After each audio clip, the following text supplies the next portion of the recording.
নমস্কাৰ মই সঞ্জয় শইকীয়া এই মুহূৰ্তত ব্ৰেকিং নিউজ লৈ আহিছো আপোনালোকৰ বাবে এবাৰ প্ৰকৃতিৰ ৰুষ্টৰূপে প্ৰাণ কাহিলে 7জনকৈ ব্যক্তি বিভিন্ন প্ৰান্তত মুখলধাৰ বৰষুণ বজ্ৰপাত ধুমুহা শিলাবৃষ্টিৰ লগতে ভূমিস্খলনৰ দৰে ঘটনা সংঘটিত হৈছে আৰু তাৰ মাজতে ডাৱৰ বিস্ফোৰণৰ ফলত এবাৰ প্ৰাণ কাহিলে 7জনকৈ লোকে বিভিন্ন প্ৰান্তত আমি দেখি আহিছো বিগত কেইবাটা দিন ধৰি বিভিন্ন প্ৰান্তত মুখলধাৰ বৰষুণ হোৱা দেখিবলৈ পোৱা গৈছে আৰু তাৰ মাজতে ভূমিস্খলনৰ দৰে ঘটনা সংঘটিত হৈছে বিভিন্ন প্ৰান্তত ভূমিকম্পৰ দৰে ঘটনা সংঘটিত হৈছে আৰু তাৰ মাজতে এইবাৰ ডাৱৰ বিস্ফোৰণৰ ফলত প্ৰাণ হেৰুৱালে 7গৰাকীকৈ ব্যক্তিয়ে ক'ত সংঘটিত হৈছে এই ঘটনা সবিস্তাৰে এই মুহূৰ্তত লৈ আহিছো আপোনালোকৰ বাবে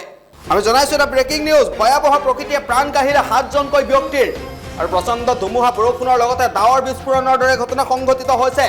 ডাৱৰ বিস্ফোৰণৰ উপৰিও ভূমিকম্পই লৈছে ভয়ংকৰ ৰূপ আৰু বৰ্তমানলৈকে 50জনৰো অধিক লোক সন্ধানহীন হৈ আছে আৰু সন্ধানহীন লোকক বিচাৰি ইতিমধ্যে চলি আছে উদ্ধাৰ অভিযান বন্ধ হৈ পৰিছে যাতায়াত ব্যৱস্থা আৰু হিমাচল প্ৰদেশৰ তিনিটাকৈ স্থানত সংঘটিত হৈছে ভয়ংকৰ ঘটনা হিমাচলৰ বিভিন্ন প্ৰান্তত প্ৰকৃতিয়ে ৰুষ্ট ৰূপ ধাৰণ কৰিছে বিভিন্ন প্ৰান্তত বৰষুণ হৈছে শিলাবৃষ্টি হৈছে ভূমিকম্প হৈছে ভূমিস্খলন হৈছে আৰু তাৰ মাজতে ডাৱৰ বিস্ফোৰণৰ দৰে ভয়াবহ ঘটনা সংঘটিত হৈছে আৰু ডাৱৰ বিস্ফোৰণৰ ফলত 7জনকৈ লোকে প্ৰাণ হেৰুৱাইছে বুলি জানিব পৰা গৈছে আৰু বৰ্তমানলৈকে 50জনৰো অধিক লোক সন্ধানহীন হৈ আছে আৰু সন্ধানহীন লোকসকলক বিচাৰি ইতিমধ্যে উদ্ধাৰ অভিযান চলি আছে আৰু অচল হৈ পৰিছে যাতায়াত ব্যৱস্থা জনজীৱন স্তব্ধ হৈ পৰিছে হিমাচল প্ৰদেশত প্ৰকৃতিয়ে কাল ৰূপ ধাৰণ কৰিছে ভূমিকম্পৰ দৰে ঘটনা সংঘটিত হৈছে ভূমিস্খলন হৈছে বিভিন্ন প্ৰান্তত আৰু তাৰ মাজতে ডাৱৰ বিস্ফোৰণে 7জনকৈ ব্যক্তিৰ প্ৰাণ কাঢ়ি নিছে মৃত্যুৰ কিৰিলি দেখিবলৈ পোৱা গৈছে জনজীৱন অচল হৈ পৰিছে যান বাহনৰ চলাচলত অসুবিধা হৈছে যাতায়াত ব্যৱস্থা অচল হৈ পৰিছে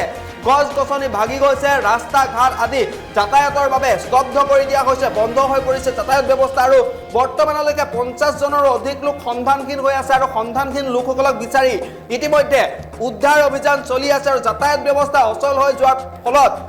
উদ্ধাৰ অভিযানত ব্যাঘাত জন্মিছে বুলিও জানিব পৰা গৈছে আৰু হিমাচল প্ৰদেশত এতিয়া এইদৰে প্ৰকৃতিয়ে ৰুষ্ট ৰূপ ধাৰণ কৰা পৰিলক্ষিত হৈছে